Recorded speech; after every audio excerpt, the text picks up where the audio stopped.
जाऊया पुढच्या बातमीकडे। बातमी आहे कॉमेडियन कुणाल कामरा संदर्भातली। कामरानं माफी मागण्यास स्पष्ट नकार दिलाय। शिवसेना शिंदेंबाबत गाण्यावर माफीस त्यानं नकार दिलाय।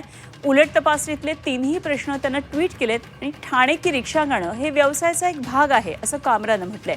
गाण्याबाबत कुठलाही पश्चाताप नसल्याचं मत त्यानं व्यक्त केलंय। कुणाल कामरानं ट्विट केलेले प्रश्न नेमके काय तेही आपण एकदा पाहूया। तर माफीला त्यानं नकार दिला। प्रश्न होता, तुम्हाला पश्चाताप होतो आहे का? यावर कामरानं उत्तर दिलं नाही। प्रश्न दुसरा होता, तुम्ही जे म्हणालात त्याबद्दल तुम्हाला वाईट वाटतं आहे का? यावर कामरानं उत्तर नाही असं दिलं। आणि तिसरा प्रश्न विचारला गेला, जर तुम्ही बिनशर्त माफी मागितली तर या प्रकरणाकडे वेगळ्या दृष्टीनं पाहिलं जाईल। कुणाल कामरा म्हणाला, नाही, मी तसं करू शकत नाही, कारण ती माफी प्रामाणिक नसेल। तसंच यामुळे इतर कलाकारांसाठी आणि त्यांच्या स्वातंत्र्यासाठी एक अत्यंत वाईट पायंडा पडेल। कुणाल कामरा हे एक स्टँडअप कॉमेडियन आहेत। ते उत्तम प्रकारचं स्क्रिप्ट लिहितात, गाणी लिहितात, विडंबन करतात।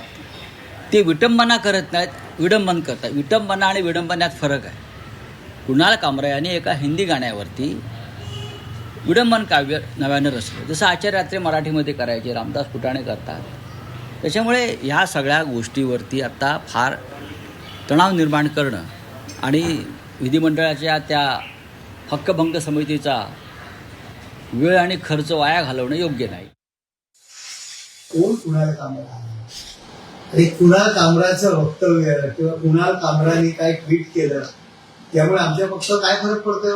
आज देशामध्ये प्रादेशिक पक्षांमध्ये एक नंबरचा पक्ष आहे आमचा। महाराष्ट्रामध्ये प्रादेशिक पक्षांमध्ये एक नंबरचा पक्ष आहे। कोण कुठला कुणाल कामरा आणि काय विचारता? कुणाल कामरा काय बोलला आणि कुणाल कामराने काय गाणं केलं, ट्विट केलं?